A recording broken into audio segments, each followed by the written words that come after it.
Nous abordons ici la multiplication de matrices qui est une chose assez technique, donc on va faire une petite activité d'approche pour comprendre un petit peu comment ça marche sur un exemple concret pour voir à quoi ça correspond. Donc on prend une entreprise qui produit donc des articles ABCD dans deux usines. On nous donne la production donc par semestre, au premier semestre de l'année 2012. Ici des articles, c'est un zéro là. Donc, on nous demande d'écrire la taille, la matrice T1 de taille 2,4 qui correspond à l'ensemble de la production de cette entreprise. Bon, alors ça pose aucune difficulté. Bien entendu, ici, je l'ai écrite par avance, donc je reprends bien sûr tous ces choses-là. Attention, 2,4, ça veut dire qu'on veut 2 lignes et 4 colonnes. On aurait pu également écrire une matrice 4,2 en le mettant en vertical.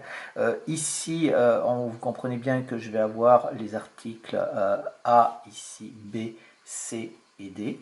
Là, je vais avoir l'usine 1 et ici l'usine 2. Donc en fait, c'est un tableau à double entrée, comme on avait vu au tout début du chapitre, et voilà, qui est écrit sous forme de matrice. Ça ne pose absolument aucun problème. Pour la deuxième question, l'entreprise souhaite augmenter sa production de 5% au second trimestre. Donc si on augmente de 5%, on sait, vous l'avez vu en classe de seconde, qu'il faut multiplier par 1 plus 5%. Donc ça nous fait T2 égale 1 plus 5% fois T1. Et ce qui va nous faire donc est égal à 1,05 fois T1. Et en calculant, c'est pareil, j'ai fait les calculs par avance pour ne pas perdre de temps. J'obtiens donc cette matrice ici pour la deuxième question, c'est-à-dire la production du second semestre, en prenant une augmentation de production par rapport au premier semestre. On vous demande ensuite la matrice T3 qui va correspondre à la production totale de l'entreprise en 2012. Le 2012 est composé de deux semestres, le premier et le deuxième. Et donc, on a tout naturellement T3 qui va être égal à T2 plus T1. Ou T1 plus T2, c'est exactement la même chose. Et je vais donc obtenir ici cette chose-là. C'est extrêmement facile. Maintenant, on va passer au prix de revient unitaire. Et on vous donne donc le prix de revient unitaire par article s'élève à 0,5, etc. On vous donne le prix pour chacun des articles A, B, C et D en euros. Et je vous dis, on appelle F1 et F2 les matrices, donc des matrices lignes de taille 1,4 qui vont correspondre aux productions des usines 1 et des usines 2. Et P, ça va être une matrice colonne qui correspond au prix unitaire. Alors, vous comprenez bien que si je regarde ma matrice T3 qui correspond à la production annuelle, eh bien en fait si je veux ma matrice F1 et ma matrice F2, ma matrice F1 ça va correspondre à la première ligne de la matrice T3 et la matrice F2 va correspondre à la deuxième ligne de la matrice T3 également. Et je vais donc pouvoir écrire cette chose-là, c'est-à-dire que ma matrice F1, ça va être donc 131 200. Ensuite, je vais avoir 63 550, 32 800 et 57 400, bien sûr. Et ici, pour la matrice F2, je vais avoir l'autre en dessous, 49 200, 98 400, 57 400 et 16 400 ici.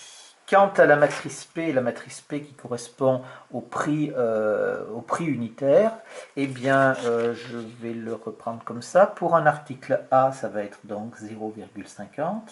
Pour l'article B, c'est 1 euro. Pour l'article C, c'est 2 euros. Et pour l'article D, c'est 5 euros. Donc voilà nos trois matrices ici que l'on nous demande d'écrire. Donc ça c'est l'usine 1, l'usine 2, ici, usine 1, usine 2, et ici le prix de revient par article.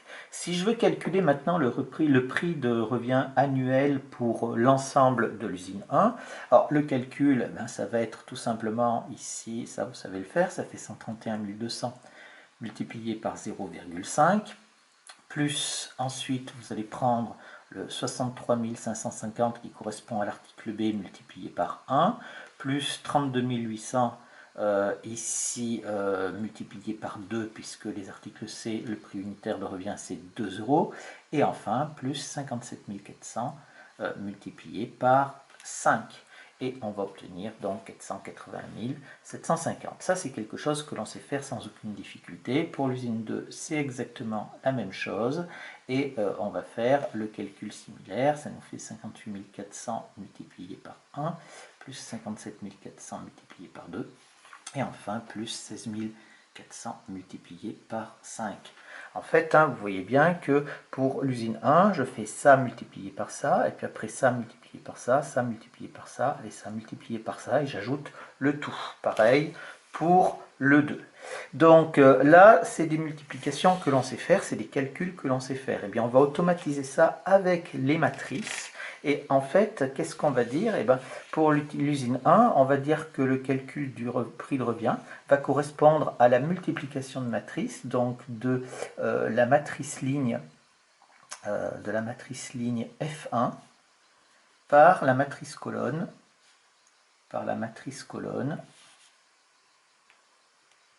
P. D'accord? Eh bien, quand on fait cette matrice F1 multipliée par P, eh bien, on fait exactement ce calcul ici du prix de revient. D'accord? On prend le premier terme de la matrice F1 multiplié par le premier terme de la matrice P, etc. Et comme ça. Alors, vous remarquez que, bien entendu, si je veux que ça marche, il faut qu'il y ait autant de colonnes ici dans la matrice F1 qu'il y a de lignes dans la matrice P. Autrement, imaginons qu'il n'y en ait que 3, vous comprenez bien que ici, le 57 400, je pourrais le multiplier par rien du tout. Donc, ça ne serait pas possible. Donc, d'où ici la remarque en dessous, c'est que la matrice P a autant de lignes que la matrice F1 ou F2 a de colonnes. Alors, bien sûr, ici, quand j'écris F1 multiplié par P, et F1 multiplié par P, ça va me donner quoi? Ça va me donner le prix de revient que j'avais ici, c'est-à-dire 481 750. Voilà, donc là, on a fait F1 multiplié par P. De la même manière, donc, quand on calcule le prix de revient de l'usine 2, eh bien, on a fait F2 multiplié par P, et donc je vais obtenir F2 multiplié par P, qui est égal à 319 800. Donc voilà un petit peu comment est-ce qu'on multiplie une matrice ligne par une matrice colonne en respectant bien cette remarque, c'est-à-dire que la matrice colonne a autant de lignes que la matrice ligne a de colonnes. Donc ça, c'est quelque chose de très important, sinon la multiplication ne sera pas possible. Maintenant, comme j'ai deux usines, eh bien, je peux les regrouper, c'est-à-dire que en fait, vous voyez qu'au départ, on a séparé artificiellement la matrice T3 en deux matrices lignes, mais maintenant, je peux regrouper le résultat, et on peut écrire que cette fois-ci, si je prends donc ma matrice T3 et que je multiplie par ma matrice P, par ma matrice colonne ici, eh bien, je vais obtenir donc quoi? Je vais obtenir deux résultats, un pour qui correspond à l'usine 1 et un qui va correspondre à l'usine 2. Donc, je vais avoir un produit de deux matrices, ici, qui ne sont pas nécessairement en ligne ou colonne, même si là, on a une matrice colonne, et je vais obtenir une nouvelle matrice. Et alors, regardez ce que ça donne, ça c'est très important, si on fait avec les tailles des matrices. Donc, la matrice T3 était une matrice de taille 2 par 4. La matrice P est une matrice de taille 4 par 1. Et donc, vous voyez que, en fait, là, ici et là, j'ai exactement la même chose. Et en fait, au final, j'obtiens donc 2 par 1, c'est-à-dire le nombre de lignes de la première matrice et le nombre de colonnes de la deuxième matrice. Et donc, en fait, ça fait un petit peu, ce que je marque en dessous, si vous l'avez lu, ça fait un peu comme une relation de Schall. C'est-à-dire une matrice de taille 2, 4 multipliée par une matrice de taille 4, 1, ça va faire une matrice de taille 2, 1. Si j'avais par exemple une matrice de taille 3, 5 multipliée par une matrice de taille 5, 6, ça me ferait une matrice de taille 3, 6. Etc.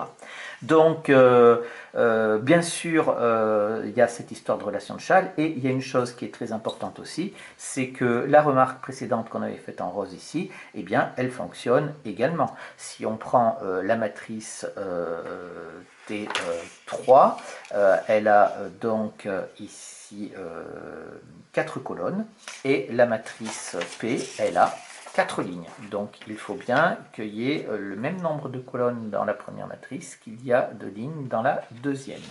Voilà un petit peu cette approche de la multiplication de matrices sur un exemple concret.